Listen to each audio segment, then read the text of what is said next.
We are in the middle of the great reallocation right now. So nobody's talking about what happens when we weaponize tariffs like we just did. Portable capital doesn't just evaporate, it relocates, it's going to move. And that, friends, is money leaving the chat. It's going to leave us and go somewhere else. America used to be where capital went to party, but now investors are swiping right on the markets where money flows freely. Classic investor move. When the bouncer at a club gets aggressive, find another club. That hotspot becomes a little empty. Now, this isn't speculation, this is math. If you take a look at flows, it shows a massive shift away from US markets.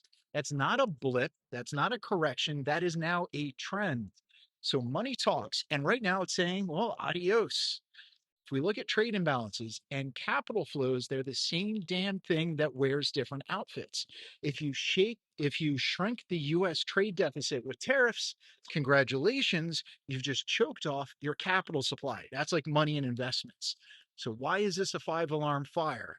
Something like 70% of our private sector assets come from non-bank financial institutions that basically feast on global capital. If you restrict that buffet, growth is going to get hungry. And this is repatriation risk. International investors have already cut their US government debt holdings by about 10% going back to 2015. When you treat your partners like opponents, don't be shocked when they take the ball and they go home. Now, some folks are suggesting that we ask for security guarantees from trading partners. Yes, because nothing makes investors feel super comfortable like being treated as potential threats. That's genius. It's not going to work. Foreign investors now own about 18% of US equities. That's the stock market. What happens if they decide America's not worth the drama? Well, that's not a correction, that's carnage. And that's kind of what we're seeing in the stock market today. And that turns into job losses for Americans. So we're entering this era of self sufficient capital, countries hoarding their own cash because the global ATM is closing.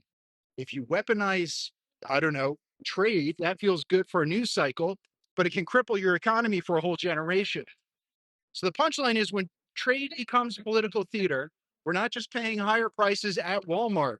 We're restructuring the global financial system that made America the superpower it is. And that is how empires fade.